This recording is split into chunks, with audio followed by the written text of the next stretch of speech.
नमस्कार। आज स्वामी विवेकानंद जी की जयंती है। अटल बिहारी वाजपेयी जी थे। उनका जो भाषण कला थी, भाषण के भीतर जो उनका स्वर्गीय भैरव सिंह शेखावत जी थे, तो वो इस मामले में हाजिर जवाबी और उनका जो IQ था, सेंस ऑफ ह्यूमर था, वो बड़ा गजब का था। आपके युवा जीवन का कोई संस्मरण? लास्ट क्वेश्चन है, वो सभी लोग जानना चाहेंगे, बीजेपी और युवा मोर्चा। नमस्कार।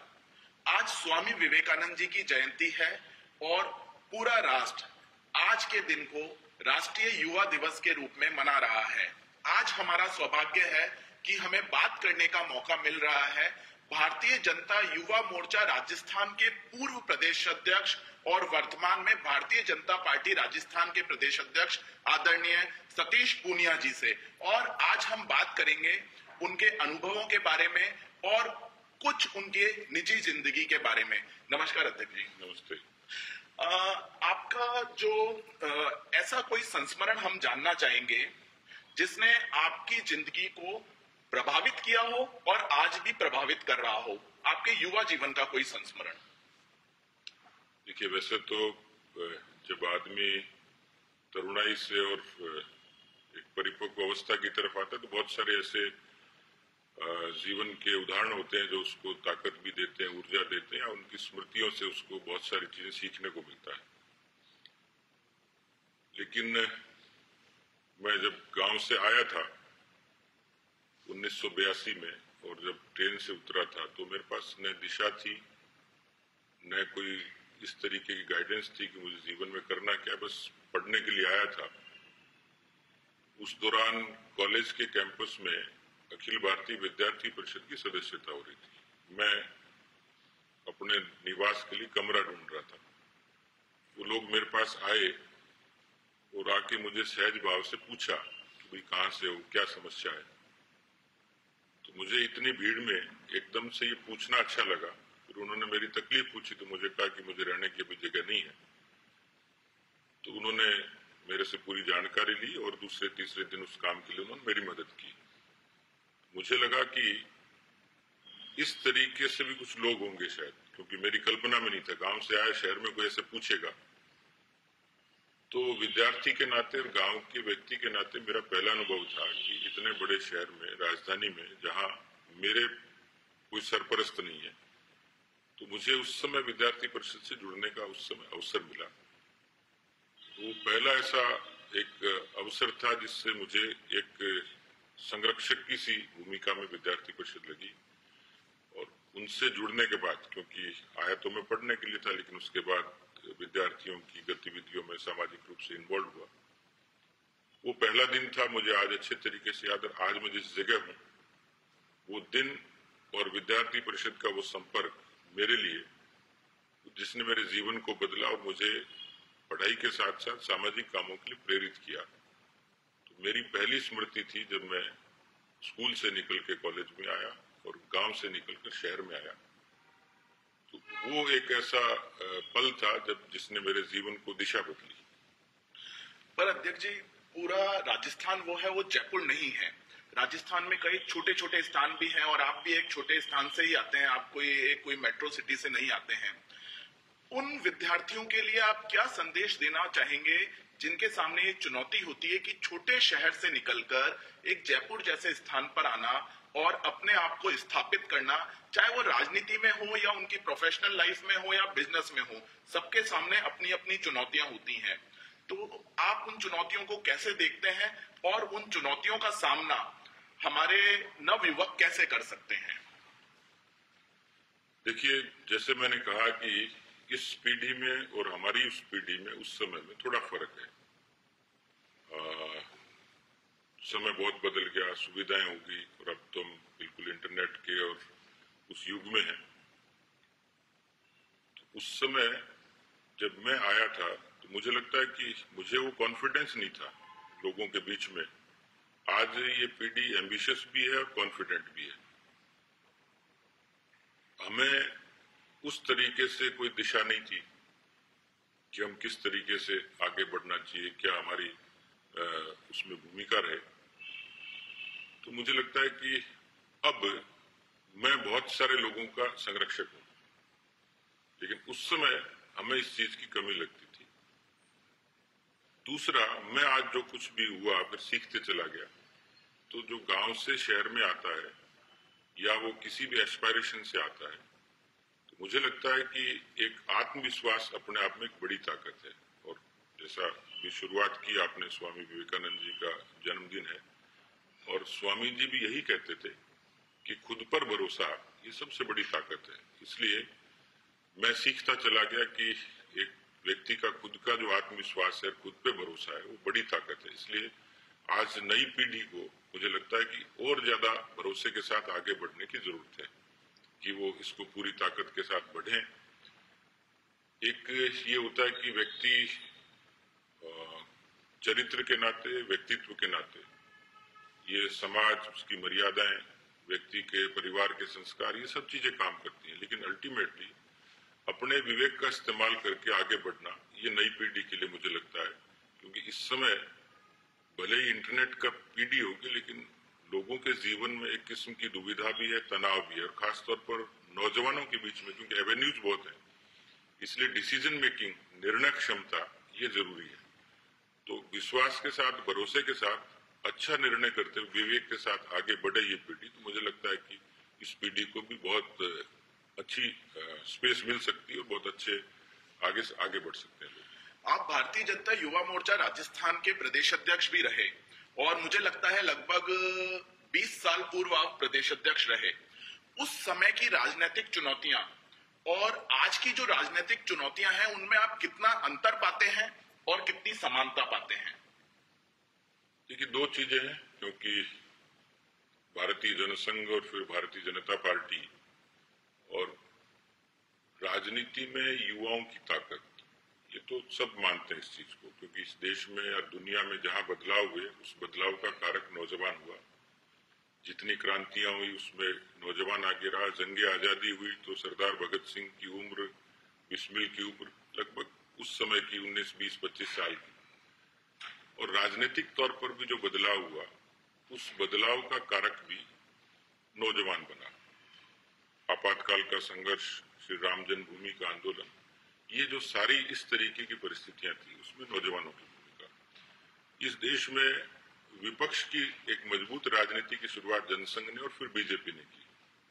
हम लोग जब आए थे तो उससे हमारे से पहले की जनरेशन भी लगभग इसी विपक्ष की भूमिका में काम करती थी। तो मुझे वो विपक्ष की भूमिका विरासत में मिली, और इसलिए मुद्दों पे आंदोलन, संघर्ष, ये सब चीजें हमें उस दौरान मिली। तो अब परिवर्तन ये है कि जैसे आपकी पीढ़ी आई, नई पीढ़ी आई, तब हम सत्ता के दौर में प्रवेश कर चुके हैं।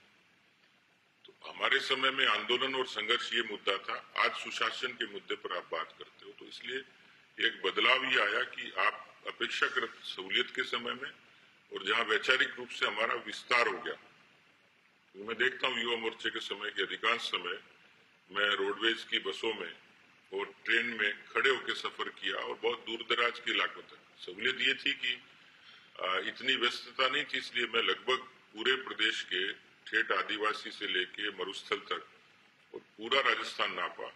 तो मुझे राजस्थान के भूगोल को समझने में, राजस्थान की सामाजिक परिस्थितियों को, राजनीतिक परिस्थितियों को समझने में अपेक्षाकृत अच्छी मुझे मदद मिली। और राजनीतिक तौर पर मुझे जो सीखने को, समझने का मौका मिला, और मेरी परिपक्वता का भी बड़ा कारण बना कि बहुत कम उम्र में मुझे ये सब कुछ देखने और सीखने का मौका मिला। तो वो दौर था संघर्ष का, जिसमें सीखने का अवसर मिला। ये दौर सत्ता का, लेकिन सत्ता के माध्यम से सेवा क्या हो, ये इस पीढ़ी में साफ तौर पर दिखाई देती है।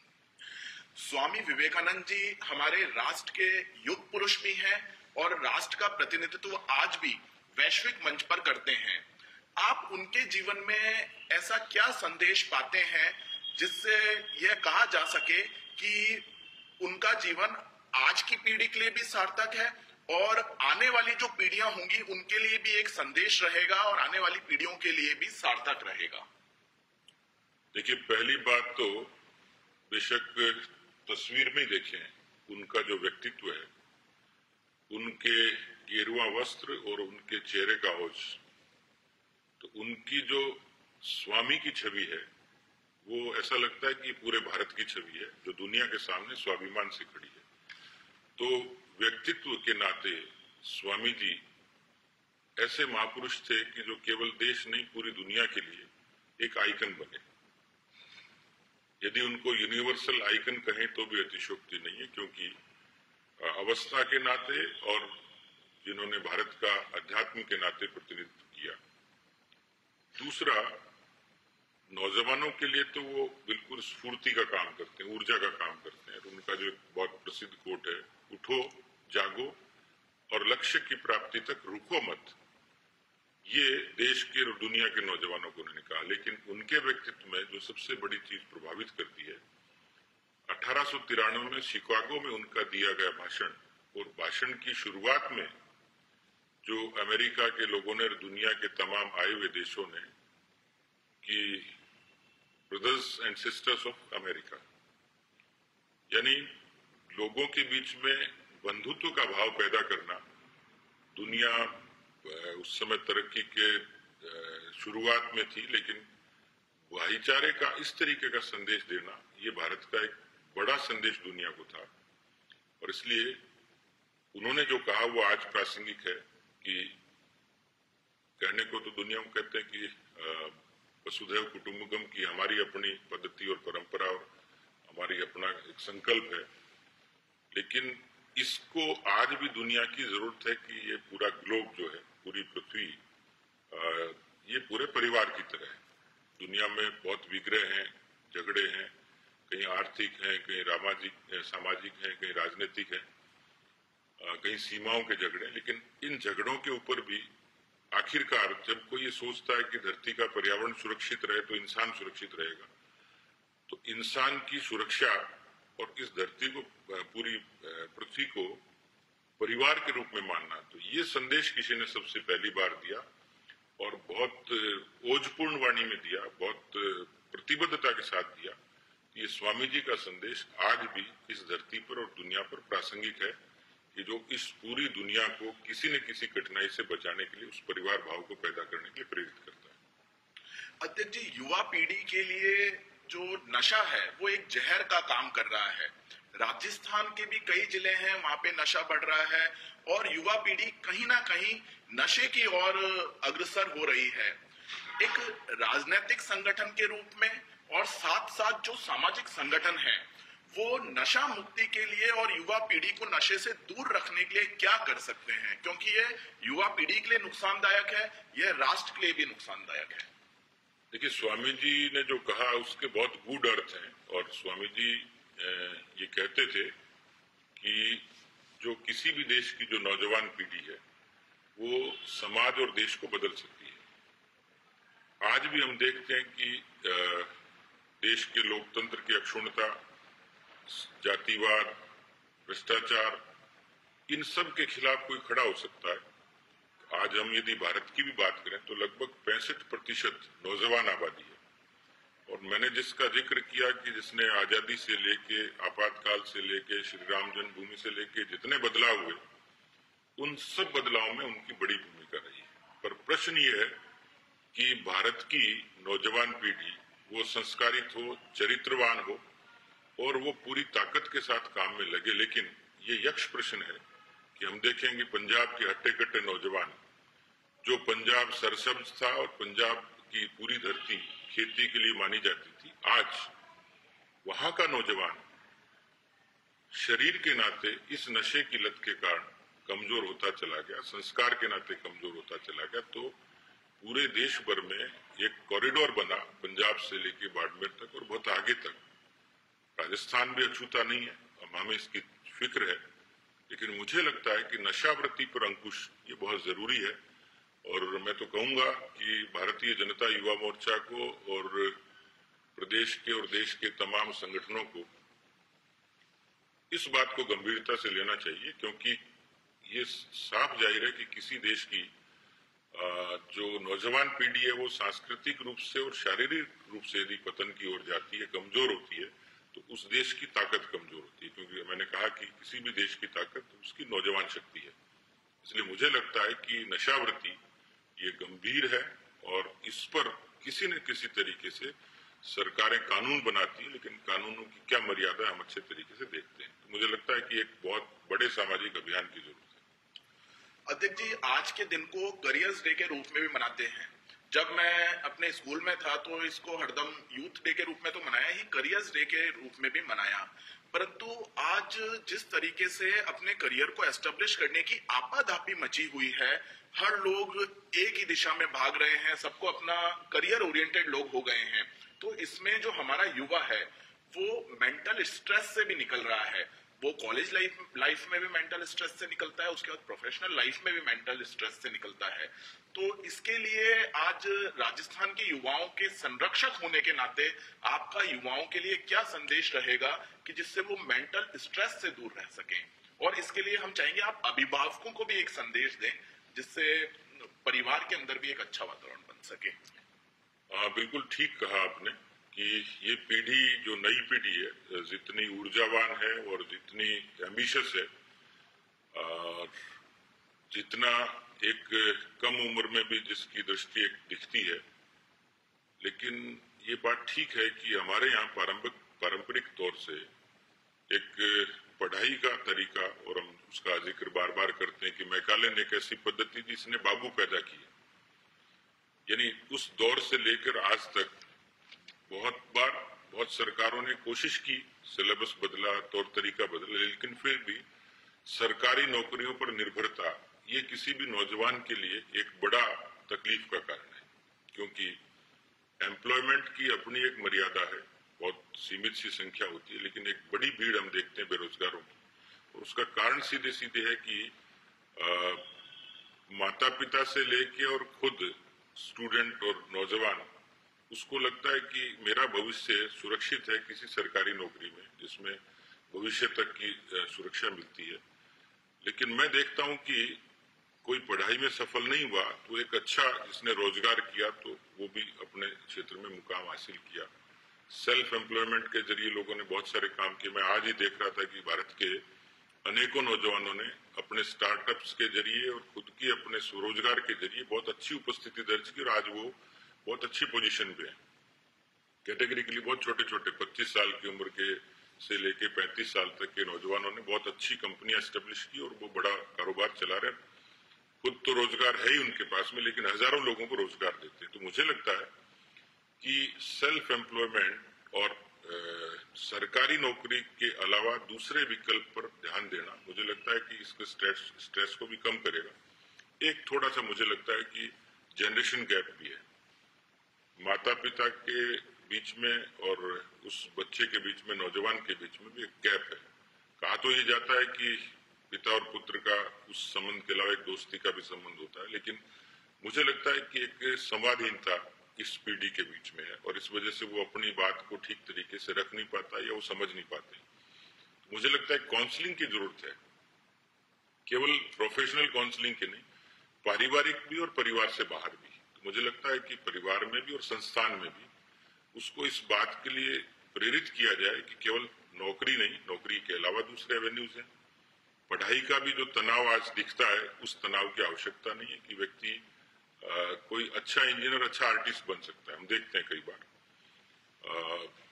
कोई अच्छा डॉक्टर भी किसी दूसरे फील्ड में जा सकता है। तो मुझे लगता है कि एक बार इस सरकारी नौकरी के आवरण से बाहर आए और पढ़ाई के तनाव से लेकर नौकरी के तनाव को कम करेंगे, परिवार से बाहर भी कम्युनिकेशन ठीक होगा, मुझे लगता है कि नई पीढ़ी और ज्यादा मजबूती से आगे बढ़ पाएगी।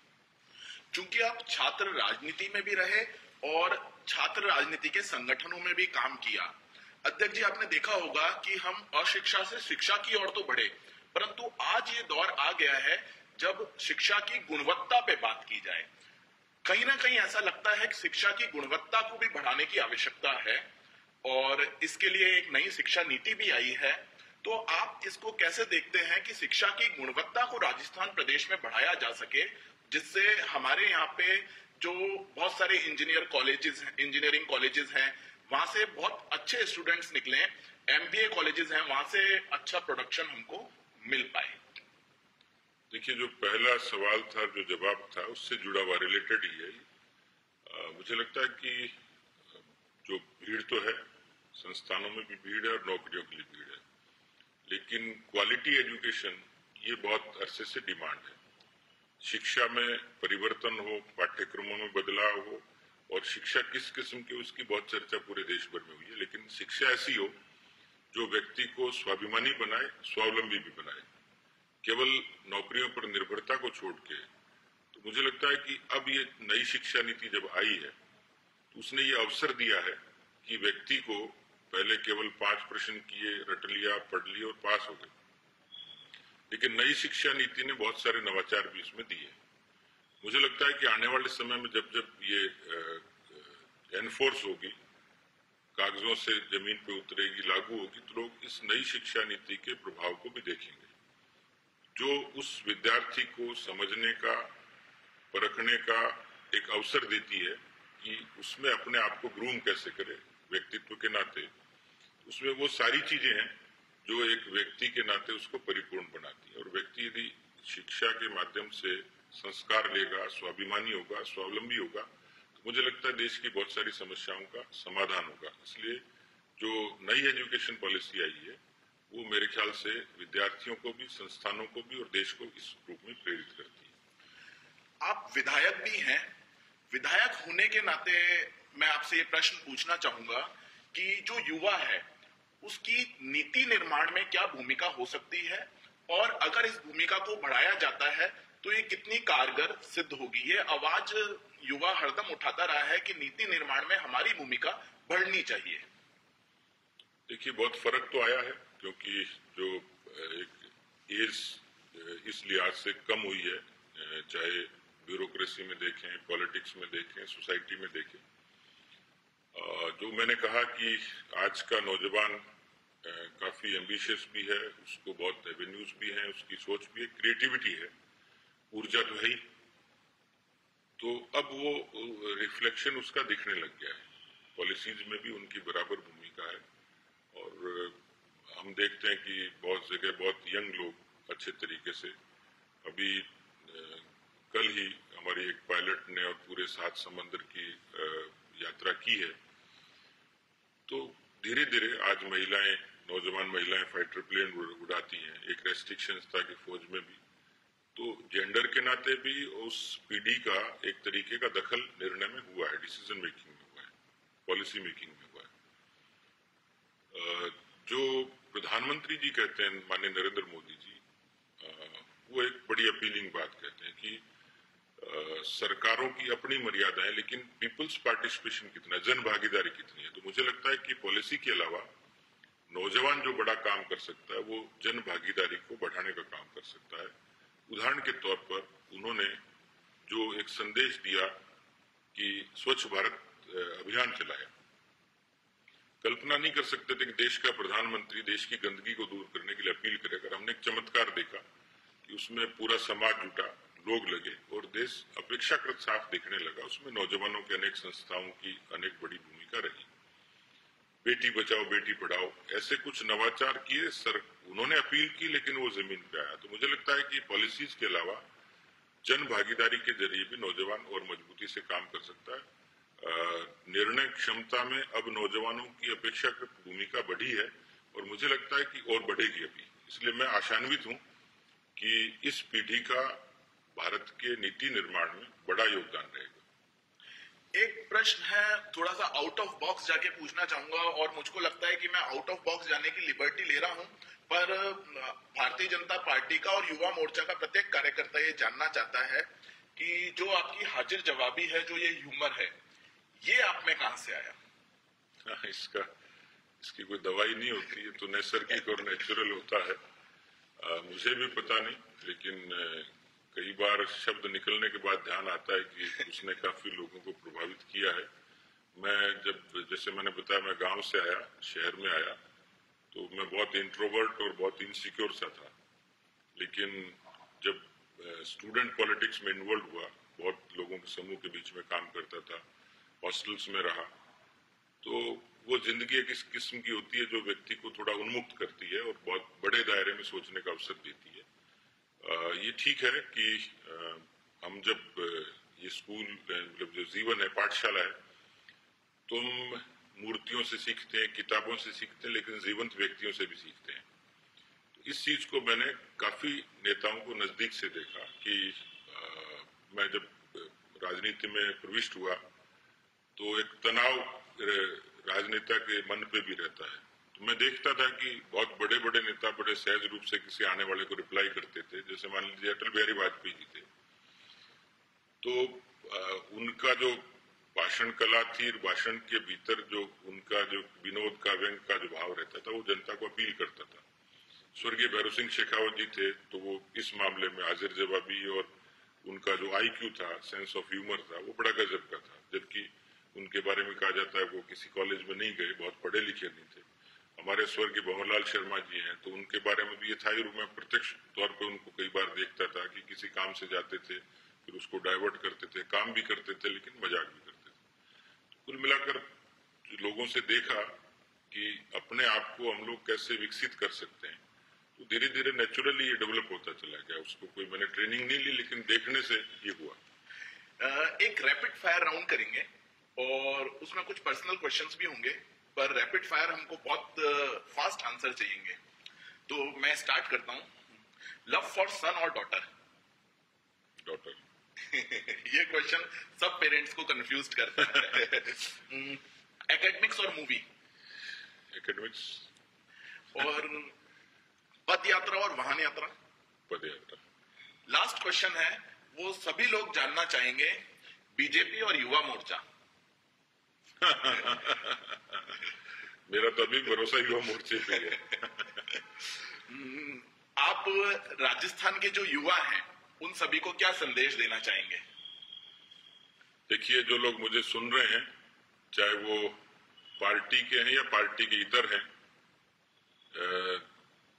भारत ये दुनिया का सबसे बड़ा लोकतंत्र और हम गर्व कर सकते हैं कि 2022 में आजादी के 75 वर्ष होंगे कि जिस जंगे आजादी के लिए, जैसे मैंने नाम लिया, सरदार भगत सिंह, राम प्रसाद बिस्मिल, चंद्रशेखर आजाद, अशफाक उल्ला खान, तमाम इस किस्म के लोग जिन्होंने इस देश को आजादी दिलाई, उस आजादी की अक्षुण्णता आज के नौजवानों ने की, लोकतंत्र की रक्षा की। पर मुझे अभी भी लगता है कि देश के समक्ष चुनौतियां हैं, जातिवाद की, विषमता की, भ्रष्टाचार की, और उन सब बातों का कोई जवाब है तो उस समाज और देश का नौजवान है। और इसलिए उस नौजवान को लगता होगा, व्यक्तिगत तौर पर उनकी परेशानियों से लेके देश की परेशानियां, तो उनको लगता होगा कि इसका समाधान नहीं होगा। लेकिन मुझे लगता है कि कोई भी नौजवान शक्ति, जिसके बारे में कहा जाता है कि जब हम उछलते हैं तो आसमां उछलता है, जब हम मचलते हैं तो तूफान मचल उठते हैं, हमें बदलने की कोशिश न कर जमाने, जब हम बदलते हैं तो इतिहास बदल उठते हैं। मुझे लगता है कि कोई भी नौजवान किसी भी बिरादरी का हो, लेकिन नेशन फर्स्ट, जिसके दिल में देश की ललक हो, तिरंगा उसके जेहन में हो, संविधान के प्रति उसकी आस्था हो, ऐसा नौजवान विवेकानंद जी के उन शब्दों के आधार पर कि उठो, जागो और लक्ष्य की प्राप्ति तक रुको मत, लक्ष्य आपका अपना या देश का, तो मुझे लगता है कि हम लोग एक बदलाव का कारक हो सकते हैं। तो मैं आशान्वित हूं कि जाति, बिरादरी, विचार, पंथ, इस सब से इतर भारत की नई पीढ़ी भारत को गौरव दिला सकती है, स्वाभिमानी बना सकती है और आगे ले जा सकती है। आज युवा दिवस के अवसर पर हमको हमारे प्रदेश अध्यक्ष आदरणीय सतीश जी पूनिया का मार्गदर्शन भी मिला और हमारा सौभाग्य है कि हमें उनके साथ समय बिताने का मौका मिला। मैं आपको आश्वस्त करता हूं कि भारतीय जनता युवा मोर्चा परिवार आपका ऋणी रहेगा। धन्यवाद।